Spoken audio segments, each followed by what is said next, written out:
Hello everyone, this is OGAE Azerbaijan, and today we have a band who creates modern interpretation of Ukrainian folklore packaged in electronic sound. Even so, they couldn't show what they are capable of last year in Eurovision because of the pandemic. This year they come even stronger and noisier with their entry Shum.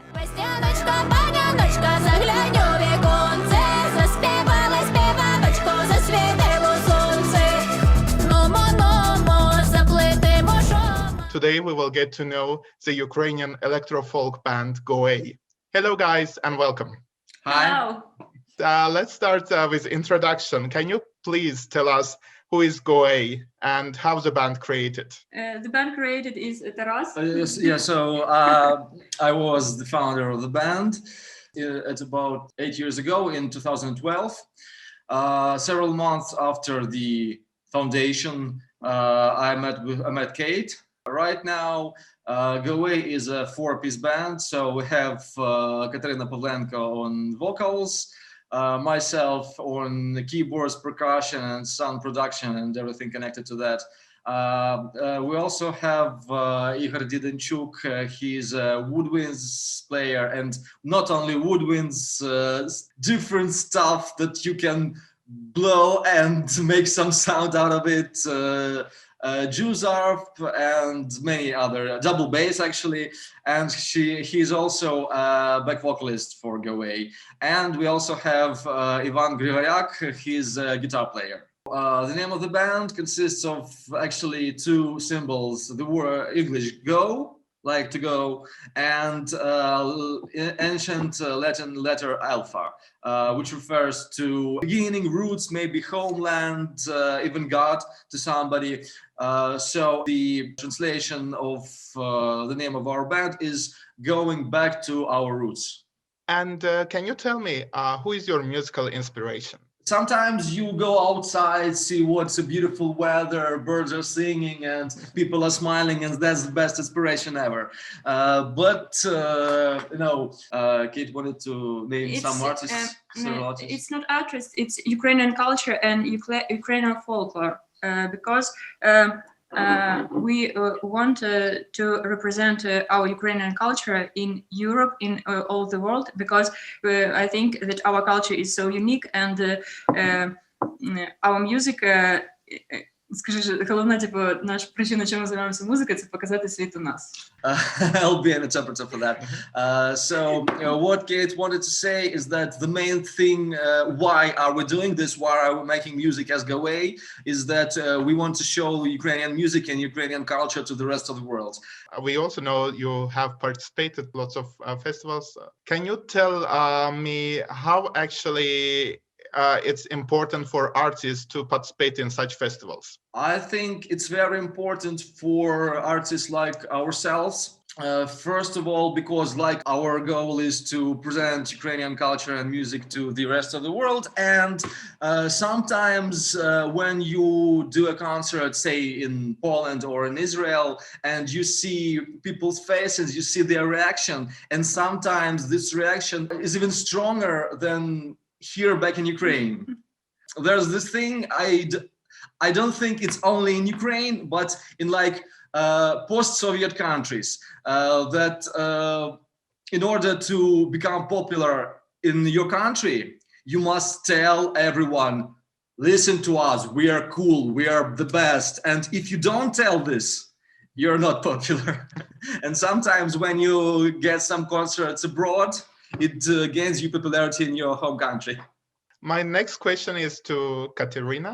So you studied folklore and you are using the ancient, unique kind of like folklore technique called white voice. If I could ask, can you please tell us what's this technique? It's I don't know як це відбувається.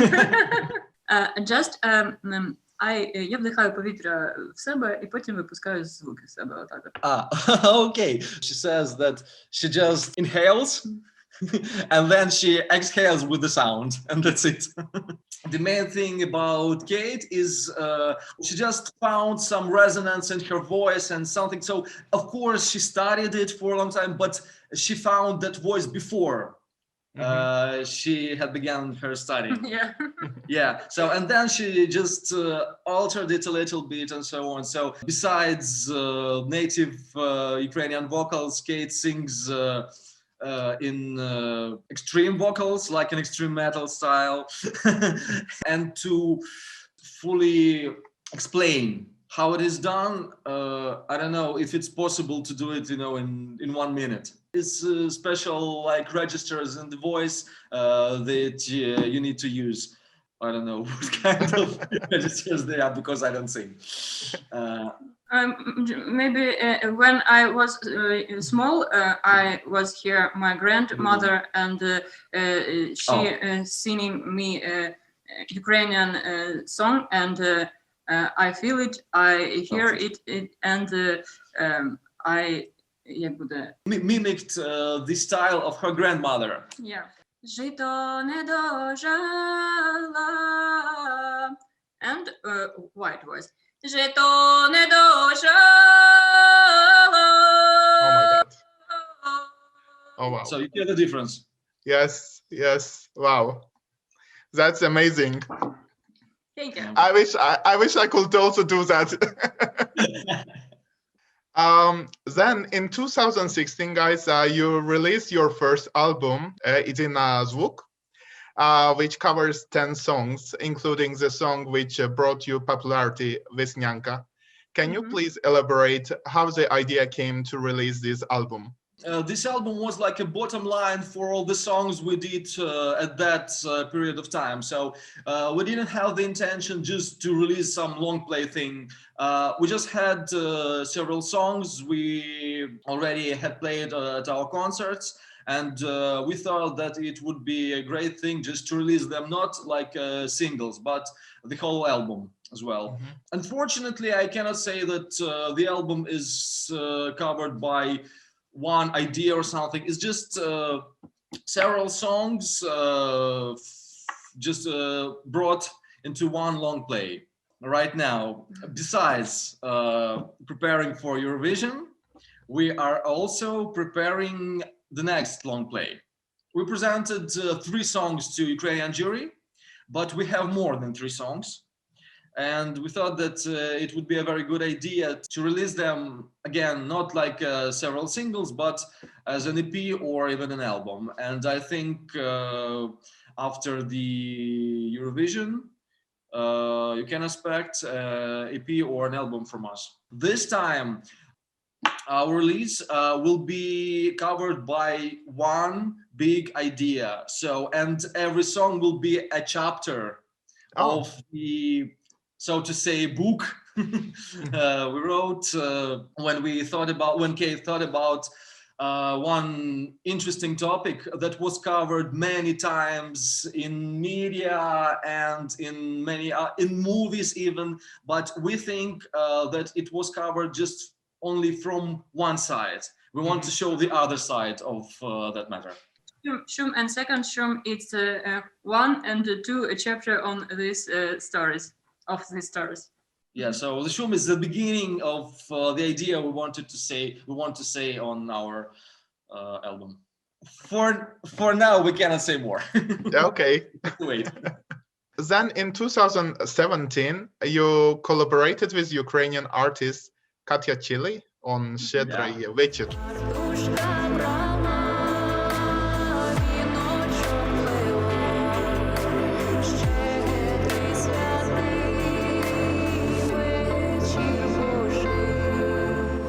We assume you were also competing in Vidbir last year. So how this collaboration started? Are you planning to collaborate with any artist more? Regarding that collaboration with Katya Chilly, actually it happened just like this. So we had an idea. We called her and we said, hey, do you want to make a song with us? Here is an instrumental, listen to it, maybe you'll find it interesting. And she said, sure, okay, let's do this. And we recorded the song and released it. And that was it. So it happened like very naturally.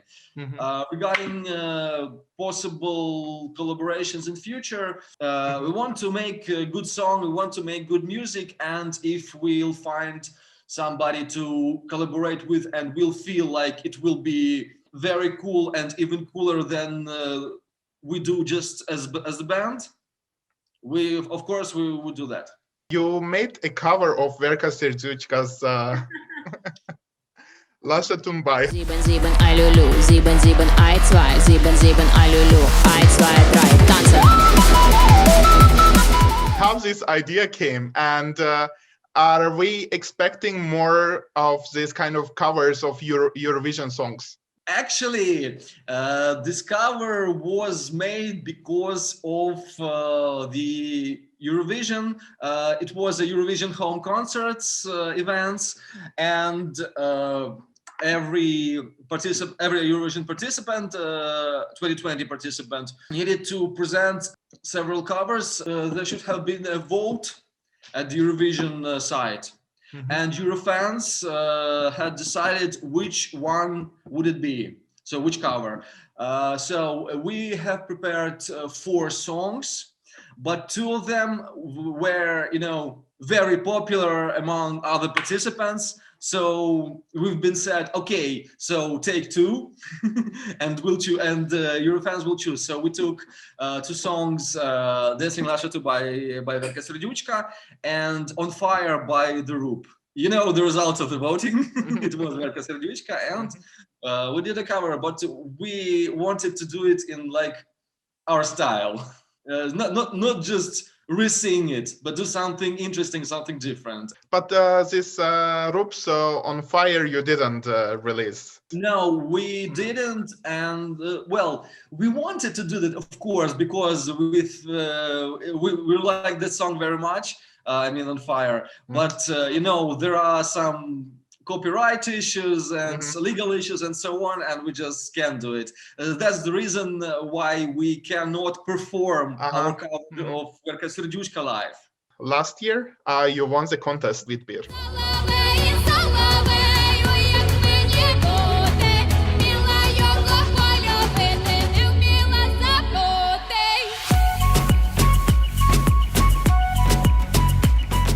Can you please describe your life before and after the selection of Vidbir?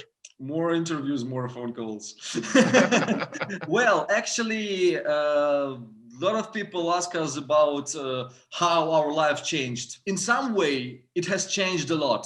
In the other way, it hasn't changed. So we are the same people living almost the same lives, but we have a little more opportunities for our band than before the national selection. So it's very interesting. I think it was a very good push for us to continue to go on, very good motivation.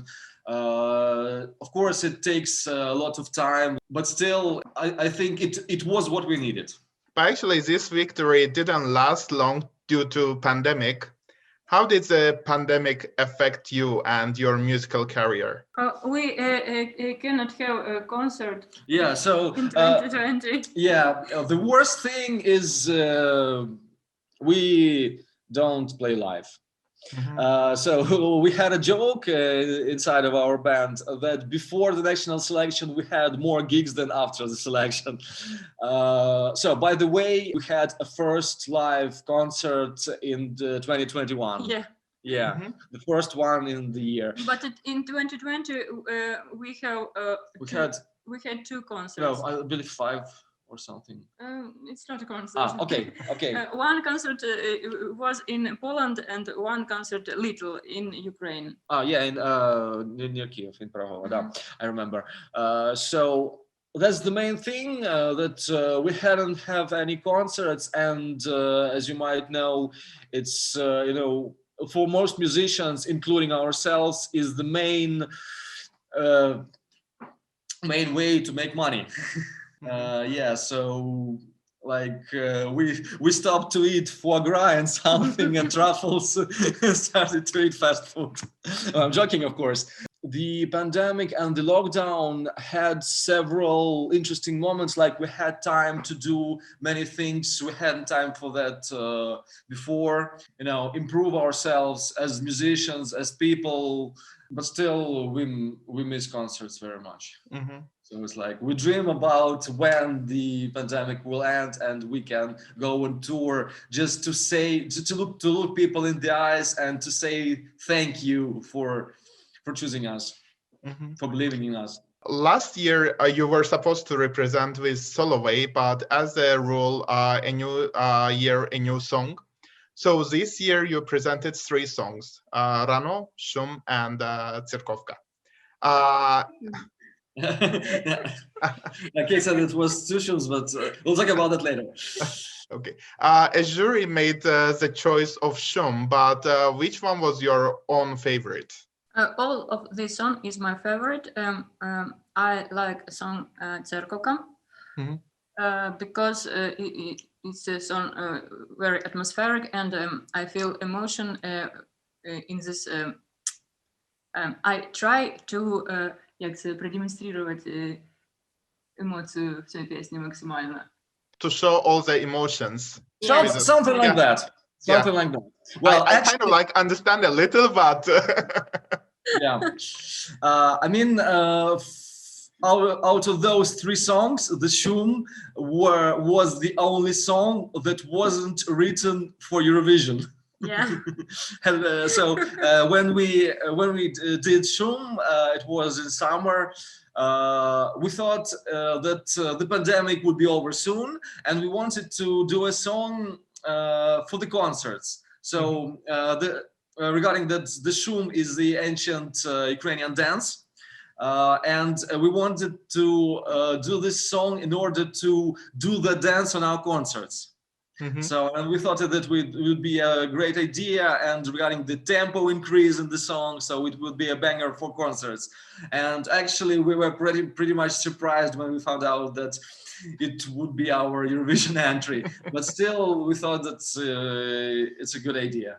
Yeah, I remember when when you said that it's Shum, and I was like, "You are not happy," and you were like, "You were not expecting that." Well, actually, Eurofans did a meme joke in social media. I posted it on Twitter, on our band's Twitter, like a month ago, maybe. So it was like, like how our fans convinced us to make the Shum our Eurovision entry. So I laughed so hard on this meme, but it was a bit true, I suppose. We released Shum in January, not as a Eurovision entry, just an ordinary single. And then we found out that, you know, it's the one. Yeah. So can you please compare these 2 entries, Solovey and Shum? Well, first of all, when we thought about the song for Eurovision 2021, we were totally sure that it shouldn't be like Solovey version 2 or something. So it should be different. Of course, people would compare, and comparing right now Solovey with Shum, so which one is better. But I don't think we can say that Solovey is better than Shum or vice versa, because it's just different songs. Different atmosphere, different emotions. It's different stories behind the songs. So they are totally different. So the Solovey was the perfect song for that moment, and Shum is the perfect song for this moment, we think. One of the juries was Jamala, and as we know from the past years, she put some artists in a very hard situation by asking very uncomfortable questions. So I have very uncomfortable question to you. So were there any questions like that? Nope, she didn't. She didn't ask us any of that, because I think she already knew what we would answer to her. On the contrary, she gave us some interesting advices for the Eurovision version of the Shum. So we are grateful to her, actually. Shum was chosen by jury, but you also had to change the lyrics and bring it to Eurovision format. First of all, of course, we had Shum. It was more than 3 minutes long. You know, it was very painful for us to make it shorter. And when we were in process, we thought why we should do that. Maybe we should do just a different version of it. So we liked our, Shum version 1.0, like as it was. So we just we did another version of it. So Kate rewrote the lyrics. Yeah. So we thought that if we should do another version, maybe we can bring something more to that. So to say something more than we said the first version, than Kate said on the first version. So Kate rewrote the lyrics. Yes. And there you have it. But was it hard? Was it hard, Kate, for you to write these lyrics from the beginning? Yeah. Yes, it was very hard because we have little time for this change, and I loved first Shum because I think that it's a very ideal song, perfect song, because when we make Shum first, we do this від щирого серця. It was very hard to her to think of this song differently than it was already done. When you realize that you need to write a banger for Eurovision, it's like that pressure on you. Yeah. And very small amount of time, and of course, I think it was very hard for Kate to do this, and very hard emotionally. It was a stress for her, but still. Складно було абстрагіруватися перший раз. Yeah, it was very hard for her, difficult for her just to put the first version aside, to forget about it totally, and to write just a totally new song. But she did that. Yeah, but you managed it. It's really like amazing job. I also wrote to Taras when I heard it. I was like, oh my god, like it's really amazing, and for me it was like a miracle actually, not for the one. До цього в мене було ще 4 версії, але я з ними була не согласна. Oh, so the lyrics for the second Shum is like version 5 of the lyrics. Before that, there were 4 other versions that Kate just banned. Then I want actually to ask about the videos. Both music videos are unique. And can you please explain the idea of each music video? And as I understood, the second video is taken in Chernobyl? Oh, well, not really. Okay, yeah. So the first video came like out of nowhere. So we shot the first video on a smartphone. So we had a guy with a smartphone. We had that idea. So we called several friends and said, hey, you want to do a video? And we came to Shekhavitsa Hill. It's a hill in Kiev. It was very foggy. We didn't expect that. Yes. So, and we had a joke about that. The first version of the Shum was about the Shum, who is in Ukrainian mythology is the spirit of the forest. And we had a joke that spirit of the forest brought us some fog, just to make some special effects.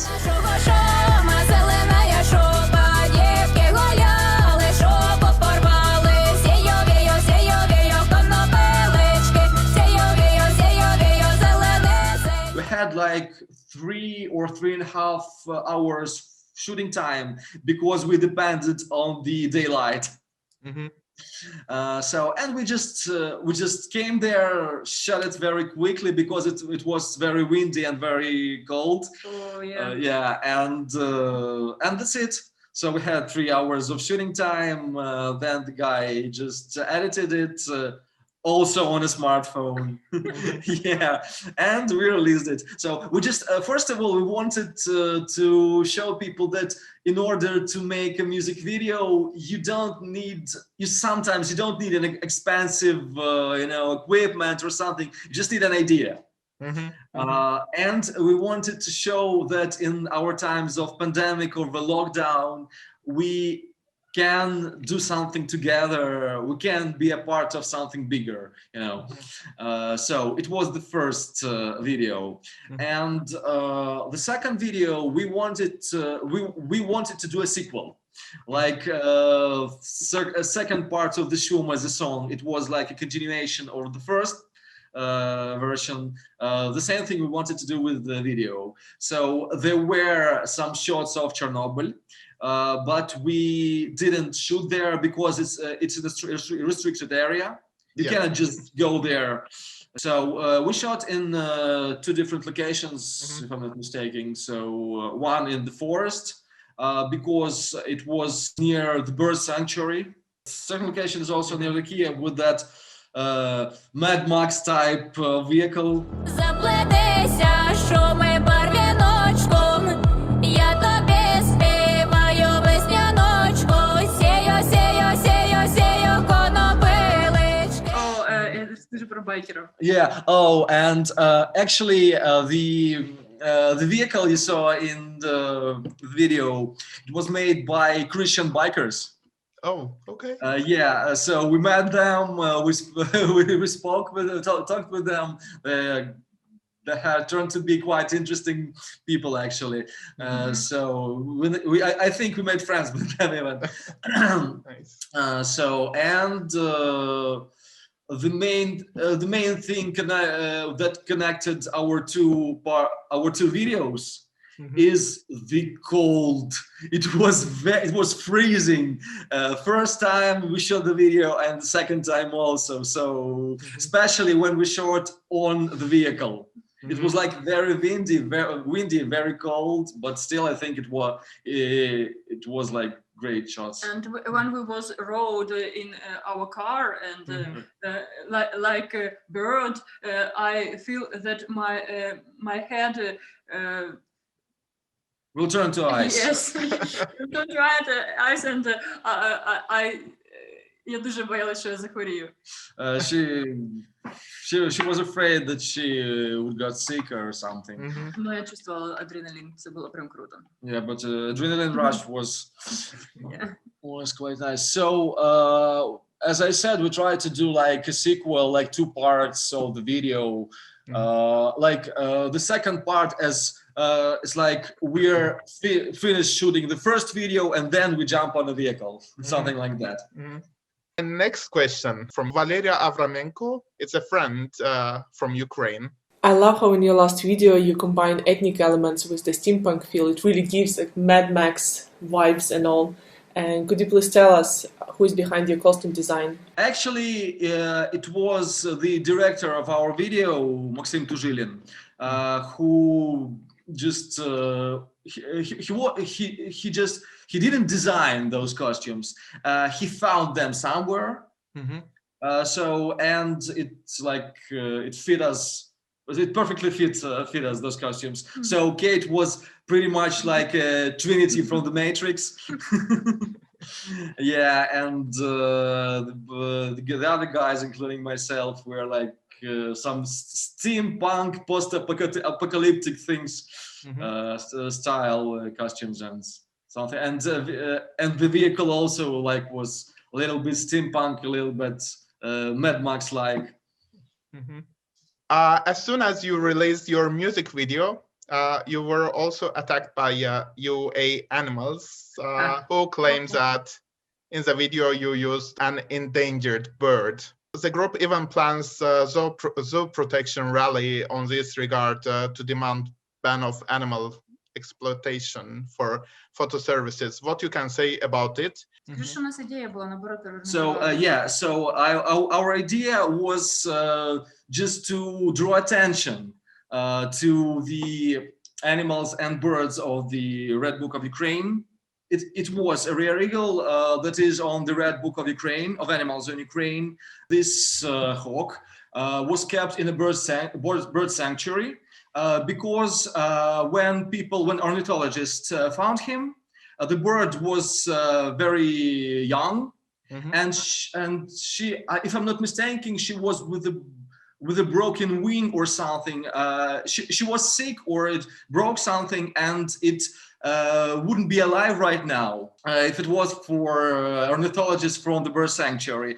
Some people misunderstood it, but some people just, need something to accuse somebody of. Actually, it was like a little bit ironic when we saw like some comments on our Instagram or other social media about what are you doing with the birds, you hate animals and so on, then we go to profiles of that people and we see them eating meat, fish, and so on. So it's hard to understand the accusations from people who on the one hand say it's bad to exploit animals, and on the other hand you see photos of them eating meat and seafood or something. So it's bad for using a bird and drawing attention to the rare birds in video, but it's normal to slaughter animals for food.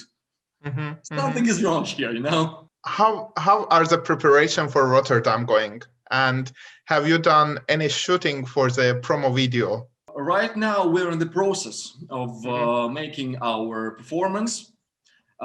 As you know, by the rules of Eurovision, according to the rules of Eurovision, we need to make a backup video for that. So right now we are preparing for the backup video, but our performance on the backup video and on Eurovision itself will be actually the same. So right now we're working on a choreography. It's quite interesting because we are not dancing, we can't dance, and it's interesting to do something new for us, to try something different from what we had done before. So the process is quite difficult, but it's very interesting. You are behind the lyrics of your song. Can you please explain what would you like to convey to your listeners with your song? Ми хочемо сказати, якщо перший вечір ми просто закликали Шума, щоб він прийшов і зврятував нас, типу, від того, що ми створили свою планету, то в другому ми вже весна прийшла. Okay. І ми можемо її почувствувати. Okay, so the first version of the lyrics was, like we said, about the spirit of the forest, and ancient Ukrainians used the Shum dance. They asked the spirits of the forest to bring the spring back. And in our version, in our video, we tried to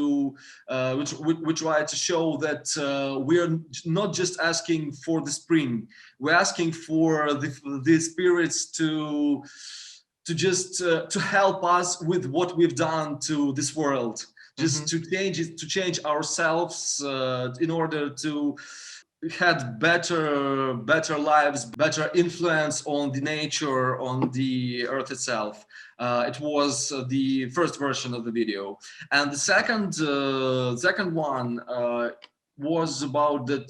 Okay, we asked for the spring, and here it comes. So the spring is already here. The trees are already starting to blossom a little, the birds are starting to sing, and so we did what we wanted to do, and if we could do that, we can do more.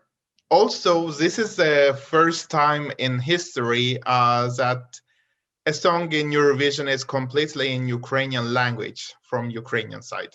So do you think that is a challenge for you, or are you planning to add any English lyrics to it before the final?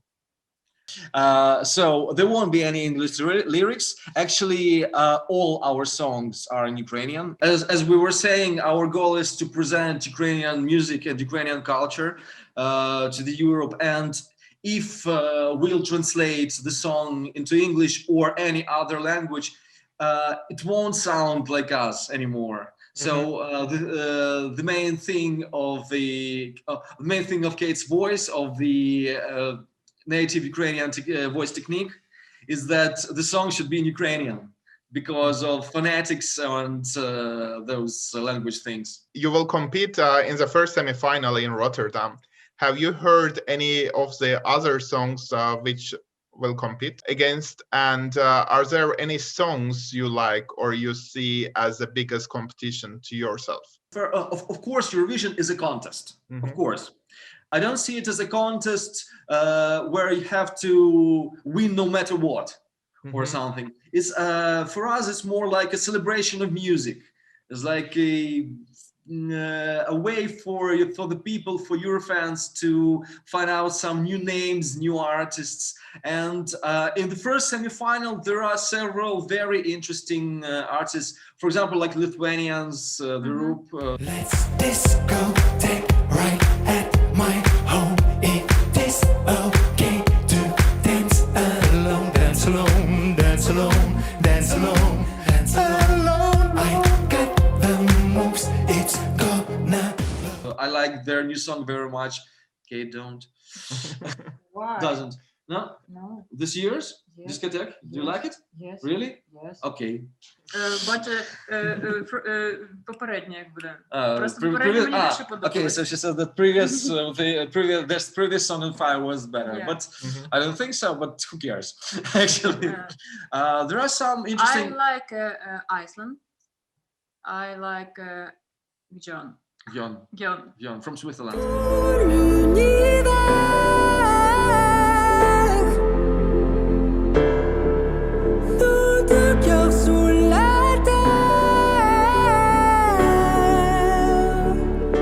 I would like to ask you, like, if you can sing a little your song. Can we hear your beautiful voice? One second. Yeah.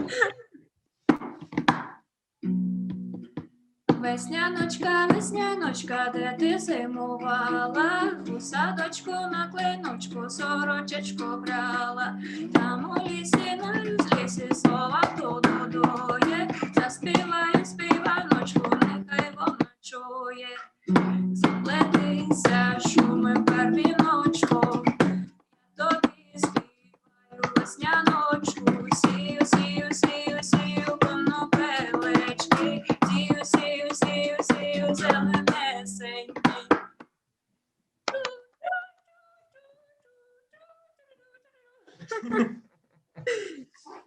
Do you have any message for your fans and supporters?